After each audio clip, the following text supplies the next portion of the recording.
Well, my wife's lawyer demanded my grandfather's 1987 trust documents. Sure, they'd prove I was hiding millions. I smiled and said they're public record. 48 hours later, he called at 2 a.m., voice shaking. What he found didn't just destroy her case. It exposed a 35-year lie about my son. My name is Dane Whitfield. I'm 62 years old, and for most of my life, I've worked with my hands, building boats, repairing hulls, turning raw fiberglass and marine-grade aluminum into vessels that cut through water like they were born to it. My grandfather, Gerald R. Whitfield, founded Whitfield Marine Construction back in 1964 in Beaufort, South Carolina. Started with a single dock and a dream. By the time he handed me the keys in '89, we had 3 facilities and a reputation for building yachts that made grown men weep. I married Adelaide Sinclair in 1992. She was 24, fresh out of college with a degree in marketing and a smile that could sell ice to Eskimos. I was 29 and stupid enough to think that chemistry and ambition were the same thing as character. We had 3 kids. Brandon came first in '90, 2 years before the wedding. Yeah, that kind of start. Chloe followed in '93, and Austin in '97. For years, everything looked perfect from the outside. Adelaide ran the business development side of Whitfield Marine while I handled operations. She brought in clients. I delivered the boats. We attended charity galas, hosted 4th of July barbecues at our waterfront home, smiled for Christmas cards. The whole American dream package. But underneath, something was rotting. I just didn't want to smell it yet. The first crack in the facade came 3 years ago when I noticed discrepancies in our business accounts. Small amounts at first. 5,000 here, 8,000 there. When I asked Adelaide about it, she brushed it off as vendor payments or marketing expenses. I believed her because I wanted to. Because questioning your wife of decades feels like admitting you've been a fool. Then came the phone call that changed everything. October 2023. IRS office in Charleston. They wanted to discuss the Gerald R. Whitfield Family Trust, established in 1987. The trust my grandfather had set up to protect the business and properties after he survived his first heart attack. I hadn't thought about that trust in years. Honestly, I'd almost forgotten it existed.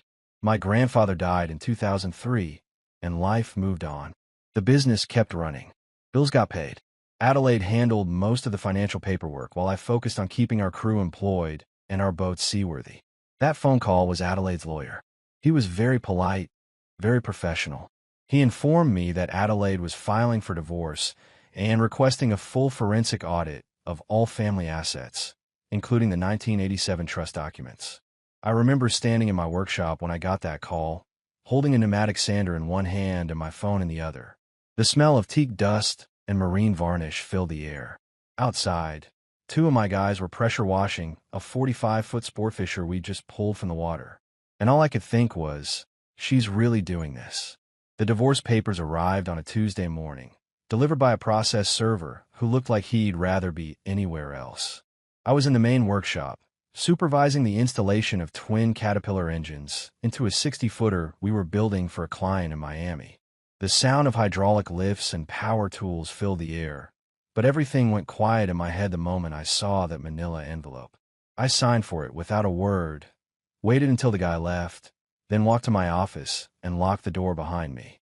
The office was small, cluttered with blueprints and marine supply catalogs, but it had a window overlooking the water. I could see 2 of our boats moored to the dock, their hulls gleaming in the morning sun. The petition was 23 pages long. Most of it was standard divorce language, irreconcilable differences, and equitable distribution. But page 17 made my blood run cold. It listed the Gerald R. Whitfield Family Trust as a marital asset subject to division. It claimed that I had maintained exclusive control over trust assets throughout our marriage, denying Adelaide her rightful share of family wealth. That was a lie. A calculated, deliberate lie. I never controlled the trust in the way she was claiming. Yes, I was listed as trustee, but that was administrative. The trust had strict guidelines about distributions, about succession, about who could access what and when. My grandfather had designed it that way specifically to protect the business from exactly this kind of attack. I picked up my phone and called the one person who would understand what I was looking at. Douglas Merrick. He'd been my grandfather's estate attorney back in the '80s, had helped structure the original trust documents. He was 78 now, semi-retired, but still sharp as a blade. Douglas answered on the third ring. Dane Whitfield. It's been what, 5 years? I need your help, I said, my voice steadier than I felt. Adelaide's filing for divorce, and she's coming after the trust. There was a long pause. Then Douglas said, forward me the papers. I'll review them and call you back within 2 hours. He called back in 90 minutes. Dane, this is bad. Her attorney is competent, but he's operating on false information. The petition claims you've been the primary beneficiary of trust distributions since 1987. That's not accurate, is it? No, I said. I've taken a trustee's administrative fee, but that's it. The business revenue goes back into operations and employee salaries. I draw a salary as general manager, but that's separate from the trust itself. Douglas made it sound like he was writing notes. Does Adelaide know the actual structure of the trust? I thought about that. Really thought about it. I explained it to her years ago, but I don't think she ever understood. Or maybe she didn't want to understand. She always talked about our family business like it was something we owned outright. The trust documents are going to tell a very different story, Douglas said. Question is, does she know that? Or is her attorney operating blind? I don't know, I admitted. Then we're going to find out, Douglas replied. I'm filing a response on your behalf. We'll request that all trust documents be entered into the court record as part of discovery. If she wants to make the trust a central issue, we'll give her exactly what she asked for. Every page, every clause, every signature from 1987 forward. Something in his tone made me pause. Douglas, what am I missing here? He was quiet for a moment. Then he said, Dane, when was the last time you actually reviewed the original trust documents? Not the summaries or the annual reports. The originals. I don't know. Maybe 15 years ago. Go find them, Douglas said. Read them carefully, especially Section 4, subsection C. Then call me back. He hung up before I could ask what he meant. I sat there for a long time, staring at the phone. Outside, I could hear my crew shouting instructions to each other, the whine of a circular saw, the metallic clang of someone dropping a wrench. Normal sounds. Normal day. Except nothing was normal anymore. I stood up, grabbed my keys, and headed for my father's house. Because that's where the original trust documents were stored. In a fireproof safe in his den, exactly where my grandfather had left them 20 years ago. My father's house sat on 2 acres overlooking Brickyard Creek, a modest ranch he'd bought after Mom passed in 2011. He was 79 now, spent most days fishing and watching westerns. When I pulled into his driveway that afternoon, he was on the porch with sweet tea, like he'd been expecting me. She finally did it, he said as I climbed the steps. Not a question.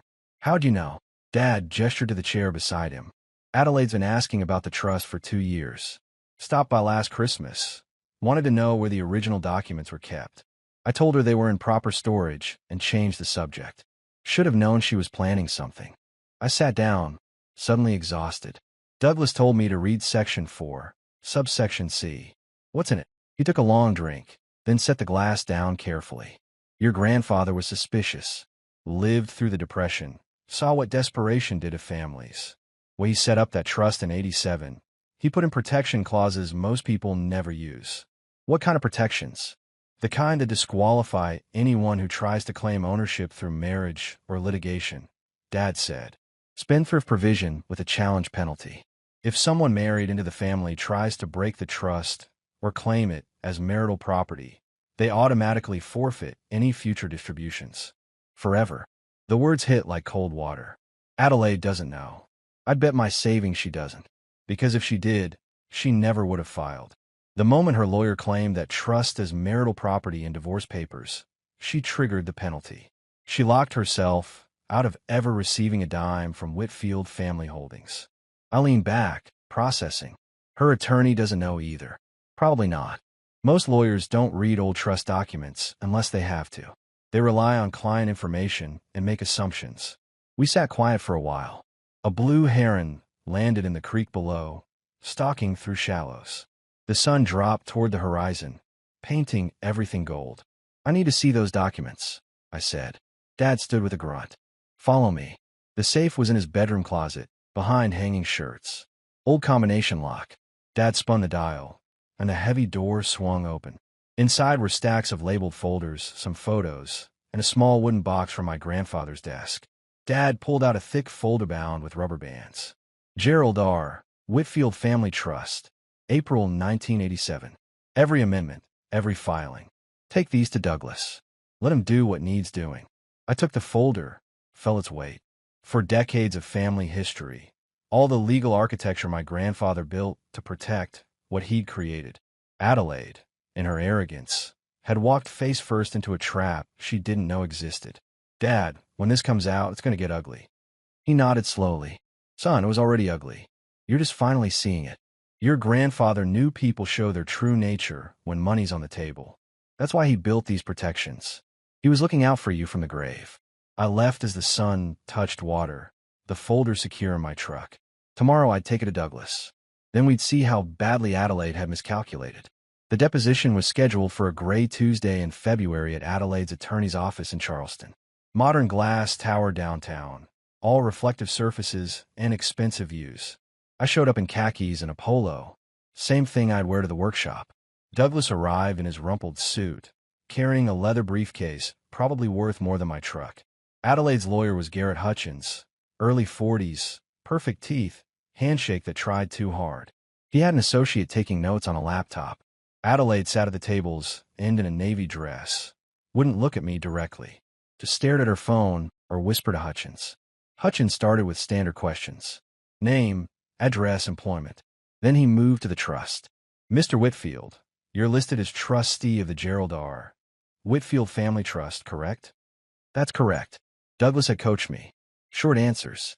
Don't volunteer. Let them dig their own hole. And you've served in that capacity since when? I was named trustee in 1989, after I turned 30. Hutchins made notes. During your marriage to Adelaide, have you received distributions from this trust? Trustee administrative fees, which are standard. The trust generates revenue through Whitfield Marine, but those funds are reinvested into operations. So you're saying you haven't personally benefited from trust assets? His tone suggested disbelief. I've benefited as an employee of the business the trust owns. I draw a salary. That's different from trust distributions. Hutchins leaned forward. Mr. Whitfield, we believe there are assets that haven't been properly disclosed. We're requesting full production of all trust documents from 1987 to present. Formation papers, amendments, distribution records, bank statements, everything. I glanced at Douglas. He gave a slight nod. They're public record, I said calmly. The trust was filed with the county. You can request certified copies from the clerk's office anytime. The room went dead silent. Adelaide's head snapped up. For 1 second, I saw something in her eyes. Not quite panic, but close. Uncertainty, like she just realized she might have missed something crucial. Hutchins recovered quickly. We'll be filing that request today. In the meantime, I want to make clear that we believe my client is entitled to 50% of all marital assets, including her share of the trust principal. Douglas spoke for the first time. Mr. Hutchins, I'd encourage you to review those documents very carefully before you commit to that position in writing, particularly Section 4, subsection C. And what's in Section 4, subsection C? Hutchins asked, confidence wavering slightly. Douglas smiled. Not friendly. You'll find out soon enough. Shall we continue? Or do you need a recess to consider your strategy? Hutchins looked at Adelaide. She was staring at me now, really staring, trying to read my expression. I kept my face neutral, hands folded on the table. We'll continue, Hutchins said, but sounded less certain than 5 minutes ago. The deposition went another 2 hours, but the damage was done. Hutchins filed his request for documents before we left the building. 2 days later, Douglas called. The documents are ready for pickup. Hutchins requested expedited processing and paid extra. Has he reviewed them? According to the clerk, he picked them up this morning. 43 pages. Every clause, every signature, every amendment from 87 forward. How long until he calls? Douglas chuckled. I give it 24 hours. Maybe less if he actually reads what he's got. It took 48 hours. The call came at 2 in the morning. My phone lit up on the nightstand, Garrett Hutchins' office number glowing in the darkness. I let it ring twice before answering. Mr. Whitfield, this is Garrett Hutchins. I apologize for the late hour, but we need to talk immediately. I sat up, turned on the lamp. I'm listening. There was a long pause. Paper rustling, someone pacing. When Hutchins spoke again, his voice had lost all courtroom confidence. It sounded thin, strained, like a man standing on a trapdoor. The trust documents. Mr. Whitfield, when we discussed the trust at deposition, your wife indicated she'd been promised certain distributions, that there was an understanding about her inheritance rights. And the documents tell a very different story. Section 4, subsection C. The challenge penalty provision. He paused. Did Adelaide know about this clause? I explained the trust structure to her multiple times over the years. Hutchins exhaled slowly. This provision states that any person who challenges the trust or attempts to claim assets through litigation automatically forfeits all future rights to distributions. It's ironclad. By filing this divorce petition with claims on the trust, my client triggered this penalty. She has no legal standing to receive any trust benefits. Ever. I let the silence stretch. Mr. Hutchins, I've been trustee for 34 years. I know every clause my grandfather built into it. Yes, I knew. Jesus Christ. The words came as a whisper. She told me you were hiding assets, that you'd manipulated the trust to exclude her. She swore she had evidence. Did she show you this evidence? No. She said it was in her personal files, that she'd produce it during discovery. His voice broke slightly. I filed motions based on false information. If the judge discovers my client lied to me, this could trigger sanctions against both of us. Then I'd suggest you have an honest conversation with your client about the difference between what she wanted to be true and what actually is. Hutchins was quiet. There's something else. The trust lists a secondary beneficiary. Trevor Whitfield, born 1990. Your son. But there's a notation here, a DNA paternity confirmation dated May 1990. Why would your grandfather require DNA confirmation? My stomach dropped. Because my grandfather was a careful man. He wanted to ensure bloodline before including anyone in trust structure. And the results? I took a breath. The results showed Trevor is not biologically mine. Adelaide had an affair with someone from her office in 1989. She was pregnant when we got married. I found out 3 months after the wedding. My grandfather knew. He still added Trevor as a kindness to me, but he wanted documentation on record. Hutchins said nothing for several seconds. Does Adelaide know you have this information? She knows I found out about the affair. Whether she knows the DNA test was documented in the trust files, I doubt it. Mr. Whitfield, if this becomes part of the court record, the impact on your family could be devastating, which is why I've kept it private for 35 years. But if Adelaide wants to make this trust a public battleground, then everything in those files becomes fair game, including the truth about Trevor's paternity. I could hear Hutchins breathing. I need to speak with my client. Tonight. This case needs to be withdrawn immediately.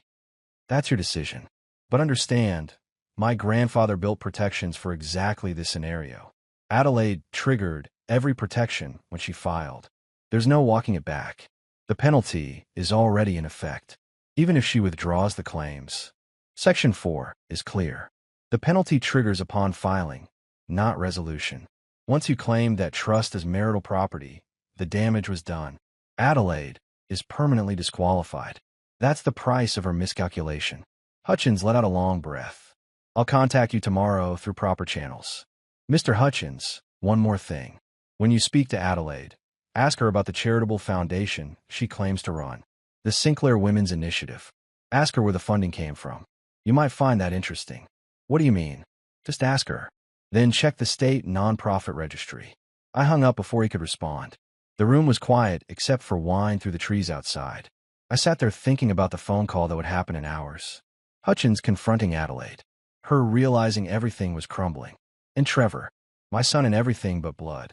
If this case continued to trial, that truth would come out in public court records. I lay back down, but didn't sleep. Just waited for sunrise. Douglas Mara called at 7 the next morning. Dane, I just got an email from Garrett Hutchins. He's requesting an emergency meeting. Says there are issues with his client's claims that need immediate resolution. 2 o'clock today at my office. What did you tell him? That we're available. But Dane, he also asked about Adelaide's charitable foundation. What's that about? I poured coffee, looked out at the marina. Adelaide's been telling people for 5 years she runs a foundation focused on women's education. The Sinclair Women's Initiative. She's used it to get invitations to galas to position herself in Charleston's social scene. But when I noticed money disappearing from business accounts 3 years ago, I hired a forensic accountant. He traced about $70,000 to an account Adelaide opened in the foundation's name. Except the Sinclair Women's Initiative doesn't exist as a legal nonprofit. Never registered with the state. Never filed for tax-exempt status. It's just a name and a bank account she controls. Douglas was quiet. That's fraud. She's been telling people the foundation exists, taking credit for grants other organizations run. A few people have written checks thinking they're donating. Small amounts, 1,000 here, 2,000 there. Adelaide deposited them and used the money for personal expenses. Designer clothes, spa treatments, weekend trips, she told me were foundation business. How much total? About $90,000 over 5 years. Not enough for major fraud charges, but enough to destroy her reputation if it becomes public. Every committee she's on will cut ties the moment they learn the foundation is fake. At 2 o'clock, I walked into Douglas's office. Hutchins was already there with his associate. Adelaide wasn't present. Hutchins looked like he hadn't slept, suit wrinkled, tie loose. Mr. Whitfield, thank you for meeting. I'll be direct. After reviewing the complete trust documents and speaking with my client this morning, it's clear our petition contains significant factual errors. We're prepared to withdraw all claims related to the trust. We'll file an amended petition that removes any mention of the Gerald R. Whitfield Family Trust. Douglas leaned back. And the challenge penalty? Your client understands she's already triggered Section 4, subsection C? That withdrawal doesn't reverse the penalty. Yes, she understands. She's accepted that she has forfeited any future trust benefits. I set my briefcase on the table. Mr. Hutchins, what did your client tell you about the Sinclair Women's Initiative? His face went pale. Mr. Whitfield, that's a separate matter. Is it? If your client has been committing fraud, using fake charitable status to solicit donations, that speaks to credibility. It might be relevant in front of a judge discussing spousal support. The associate spoke up. We've advised our client about legal implications. She's agreed to make corrections to public statements and return any donations received under false pretenses. Return them with what money? I asked. She spent those donations. I have the bank records. The room went quiet. Hutchins closed his eyes. What do you want, Mr. Whitfield? An honest divorce. Asset division based on what's actually ours. The house, vehicles, retirement accounts. I want Adelaide to stop lying about the business, about her charitable work. And I want this resolved quickly, without dragging our children through a trial where family secrets become public record. Hutchins nodded. We can work with that. I'll draft a settlement proposal for actual marital assets. No mention of the trust. In exchange, you agree not to pursue charges related to the foundation. Acceptable. I looked at Douglas. He nodded slightly. Draft it. We'll review within 48 hours. But make sure your client understands something. This is her one chance to end this quietly. If she changes her mind, if she makes more false claims, then everything comes out. The fake foundation, the DNA test on Trevor, all of it. I've kept those secrets to protect my family, but I won't hesitate to use them if she forces my hand. Understood, Hutchins said. Later, Douglas walked me to the parking garage. Are you really willing to expose Trevor's paternity if this goes to trial? No, I admitted. But Adelaide doesn't know that. She's terrified of losing her social standing. That threat is enough. She'll sign whatever settlement Hutchins puts in front of her. And if she doesn't, I climbed into my truck. Then we'll find out how much she's willing to lose. But my money's on her folding. She always does when there's real consequences. 3 days after the emergency meeting, Brandon called me. Not as Adelaide's advocate, but as my son. His voice was careful, measured, like he was walking through a minefield. Dad, can we meet? Just you and me. Not a law office. Somewhere neutral. We met at Waterfront Park, sitting on a bench overlooking the harbor. Brandon was 35 now, wearing a suit that cost more than I made in a week at the marina. But his face looked younger, vulnerable in a way I hadn't seen since he was a teenager. I found out about the DNA test. He started, staring at the water. Mom told me last night. She was drunk, angry about Hutchins withdrawing from the case. She said you've been holding it over her head for 35 years, using it to control her. That's not true. I know. Brandon turned to look at me. I read the trust documents. The DNA test was done at Grandpa Gerald's request, not yours.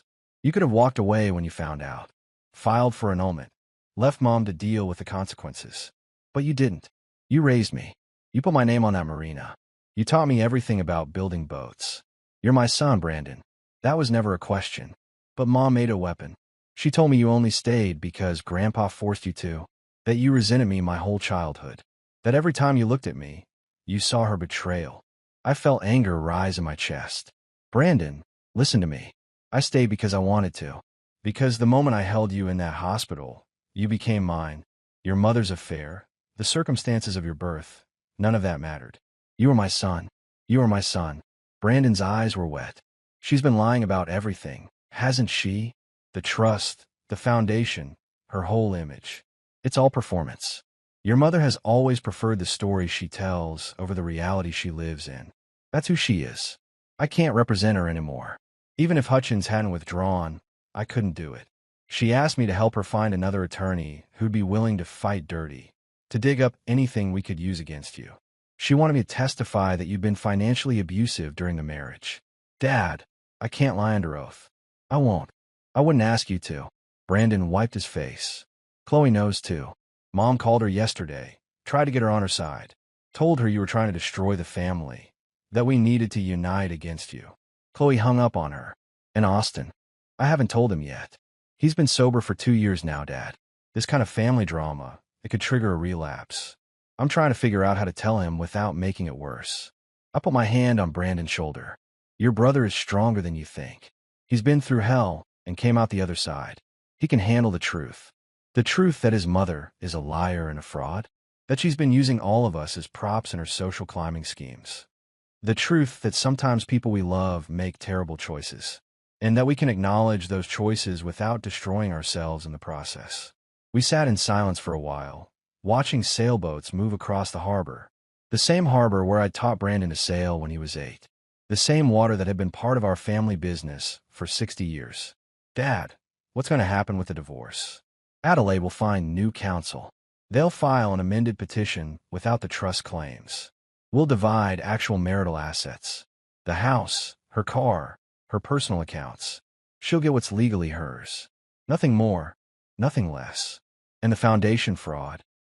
If she returns the money to people who donated, if she quietly dismantles the fake charity and stops using it for social status, I won't pursue charges.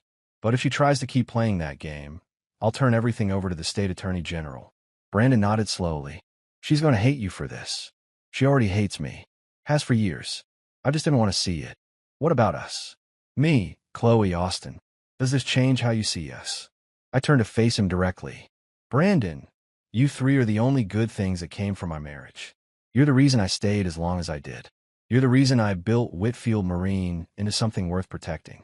Nothing your mother does or says will ever change how I feel about you. You're my children, my legacy. That's not negotiable. Brandon broke down then, leaning into me like he was 10 years old again.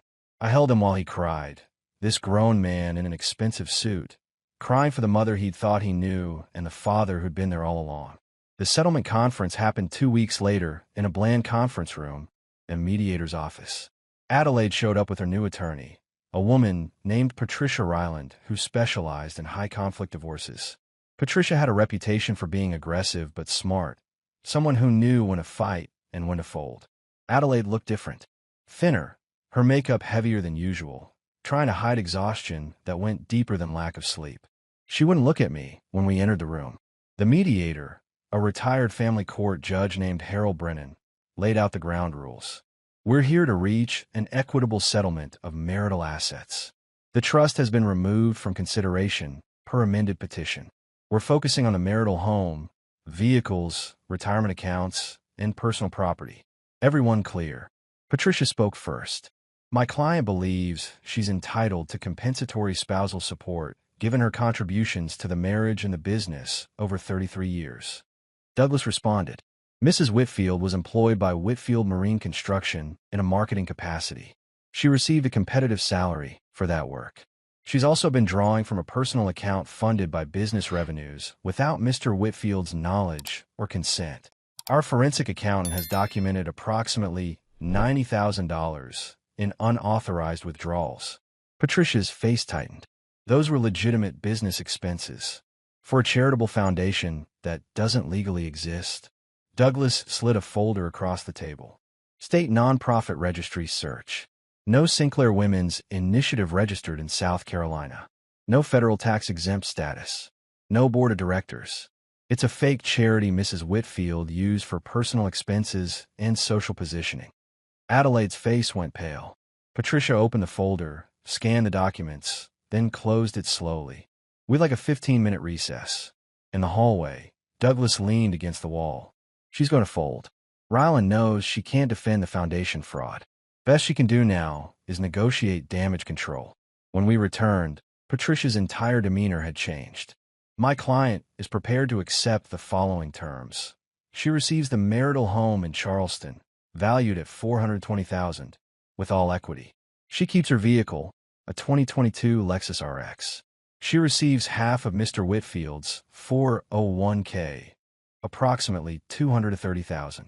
In exchange, she withdraws all claims to business assets, agrees to return donations received for the Sinclair Women's Initiative, and signs a non-disparagement agreement regarding Mr. Whitfield and Whitfield Marine Construction. Douglas looked at me. I nodded. We accept those terms with one addition, Douglas said. Mrs. Whitfield agrees to notify all organizations and committees where she claimed affiliation with the Sinclair Women's Initiative that the foundation is being dissolved. She must do this in writing within 30 days. Patricia glanced at Adelaide, who gave a barely perceptible nod. Agreed. The mediator drafted the settlement terms. We signed. 33 years of marriage reduced to 8 pages of legal language and property division. As we were leaving, Adelaide finally looked at me. Her eyes were hard, cold. You destroyed everything I built. No, I said quietly. You destroyed what you built. I just stopped pretending it was real. She turned and walked away, Patricia following. I watched them disappear down the hallway. This woman I'd spent most of my adult life with. Now a stranger. Douglas clapped me on the shoulder. It's done. You're free. But freedom felt heavier than I'd expected. Not because I missed Adelaide, but because of what the divorce had revealed about the life I'd been living. The lies I'd accepted, the truth I'd avoided, the years spent maintaining an illusion for the sake of keeping peace. I drove back to Beaufort alone, windows down, the salt air filling the truck. When I got to the marina, Brandon was there waiting, leaning against his car. It's over. It's over. He hugged me. What happens now? I looked at Whitfield Marine Construction, the boats in various stages of completion, the crew cleaning up for the day. 3 generations of work. My grandfather's vision, my father's dedication, my sweat and skill. Protected now, secure, no longer threatened by someone who'd never understood what it meant. Now, I said, we build boats. Same as we always have. Same as we always will. The scandal hit Charleston's social circles 3 weeks after the settlement. Patricia Ryland, acting on court order, filed Adelaide's notification letters with various charitable organizations. The Magnolia Foundation, the Charleston Women's Leadership Coalition, the Coastal Education Fund. All organizations where Adelaide had claimed board positions with the Sinclair Women's Initiative. The responses were swift and brutal. Organizations released statements distancing themselves from Adelaide. 2 demanded repayment of donations within 30 days or threatened legal action. But the real damage came from Carol Hendricks, Adelaide's best friend for 20 years. She gave an interview to the Charleston Post and Courier. The article ran Sunday morning with the headline, "The Foundation That Never Was. How One Woman Built a Reputation on Lies." I was at the marina when Douglas called. Have you seen the paper? Not yet. Should I? Carol Hendricks went on record. She's been documenting Adelaide's lies for 3 years. Recording conversations, saving emails. It's devastating. I bought the paper. The article was 5 pages long, meticulously detailed. Carol described how Adelaide bragged about manipulating people, about using the fake foundation to climb social ladders. There were quotes, dates, specific incidents. The final paragraph hit hardest. When I confronted Adelaide about the foundation's non-existence, she laughed and said, "People believe what they want to believe. I just gave them a story worth believing." But now the truth is out, and Adelaide Whitfield's carefully constructed image has collapsed. Brandon called an hour later. "Did you know Carol was going to do this?" No, but I'm not surprised. Carol's husband worked for Whitfield Marine 15 years ago. Adelaide got him fired by making false harassment accusations. Ruined his career. Carol's been waiting for payback. Mom's phone is off. Nobody knows where she is. 2 days later, Adelaide had left Charleston entirely, moved to her sister's place in Asheville, North Carolina. She'd resigned from all remaining positions, deleted her social media, and effectively disappeared. Chloe came by the marina. "Dad, I want to help Mom pack." She wouldn't talk to me. Just kept saying everyone betrayed her. She doesn't see it. She still doesn't understand she did this to herself. Some people never do, sweetheart. They live in a world where they're always the victim. Your mother built her identity on what other people thought of her. When that crumbled, she had nothing left. Austin stopped by later. "Dad, I need to tell you something. 3 years ago, when I was still using, Mom found my stash. Instead of getting me help, she used it as leverage. Told me if I supported her in arguments with you, she'd keep it secret. She blackmailed her own son to maintain her lies." The words hit like a punch. "Austin, I'm sorry. You couldn't have known." But knowing she cared more about winning arguments than my sobriety, that's what made me finally get clean. I realized if I stayed under her manipulation, I'd die. So I got out. Got help. In a weird way, her betrayal saved my life. I pulled my youngest son into a hug. "You saved your own life. You did the hard work." That night, I sat in my office looking at photos on the wall. 3 generations of Whitfield boat builders. My grandfather with his first vessel in 1964. My father launching a 40-footer in 1978. Me with Brandon, teaching him blueprints when he was 12. The trust my grandfather built had done exactly what he'd intended. It had protected the business, exposed those who tried to take what they hadn't earned. Adelaide had gambled everything on a lie and lost. Not because I destroyed her, but because truth rises to the surface. Douglas had been right. Some inheritances aren't about money. They're about character, about understanding that some things are bigger than your wants. My grandfather knew that. My father knew that. And now my children knew it too. 8 months later, I stood on the dock watching Brandon guide a brand new 52-foot sport fisher into the water. Custom build for a client in Fort Lauderdale. Every detail perfect. The hull gleamed in afternoon sun. "She's gorgeous," the client said. "Your grandfather would be proud." He would be. I agreed. Brandon joined us, hands covered in marine grease, shirt stained with fiberglass resin. He looked genuinely happy. "Dad, I've been thinking about the trust, about the business. I want to learn the trustee responsibilities. So when the time comes, I'm ready. We'll start next week. I'll show you everything." Chloe had opened a small art gallery in downtown Beaufort, featuring local maritime artists. She'd used her share of Adelaide's settlement to fund it. She stopped by twice a week, bringing coffee and updates. She'd also started dating a Coast Guard officer, a good man who treated her with respect. Austin was thriving in his welding career, 18 months sober and counting. He'd started teaching welding classes at the community college. He told me last week that every time he taught, he thought about the patience I'd shown him. The divorce had been finalized 6 months ago. Adelaide never returned to Charleston. According to Brandon, she was working as an administrative assistant at a medical office in Asheville. Living quietly, no performance. Just existing. I'd heard she told people the divorce was mutual, that we'd grown apart. Still controlling the narrative, still unable to face truth. But it didn't matter anymore. She was gone from my life. The trust remained intact, stronger than ever. Douglas helped me update succession documents. Brandon would take over as trustee when I turned 75. Chloe and Austin would serve as advisory board members. I'd also established a scholarship fund through Whitfield Marine for young people interested in maritime trades.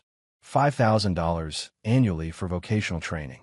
About passing on knowledge, teaching the next generation that skill and craftsmanship matter more than status. That evening, all 3 children came for dinner. We sat on my back deck overlooking Brickyard Creek, grilling steaks, talking about boats and art and welding and life. No drama, no lies, just family. "Dad," Chloe said as the sun set, "I want to thank you for fighting for truth, for not letting Mom destroy what Grandpa built, for showing us that integrity matters more than keeping peace." "You don't have to thank me for that." "Yes, we do," Brandon added. "You could have settled quietly, avoided conflict, but you stood your ground. You showed us that sometimes the right thing is the hard thing. Austin raised his beer. To Dad, the toughest man I know, and to Grandpa Gerald, who built something worth fighting for. We clinked bottles as last light faded. 3 generations of Whitfield legacy, secured not by money, but by choosing truth over convenience, character over comfort. My grandfather had established the trust in 1987 to protect what he'd built. But the real protection wasn't in legal documents. It was in values he passed down, understanding that some things are worth defending. Adelaide had tried to take what wasn't hers, and lost everything she actually had. Her reputation, her marriage, her relationship with her children, her place in the community. All gone because she'd chosen greed over truth. But I'd gained something more valuable. My children's respect, their trust, their understanding of what really matters. As we sat in gathering darkness, I thought about my grandfather's words from 40 years ago. People show their true nature when money's on the table. That's why you protect what matters and never apologize for it. He'd been right, and now I understood exactly what he'd meant. The trust was secure. The business was thriving. My children knew who they were and what they stood for. And me? I was free. Free from lies, from manipulation, from a woman who'd never really known me at all. I'd spent 33 years in a marriage built on illusion. Now I had the rest of my life to live in truth. And that was the greatest inheritance of all.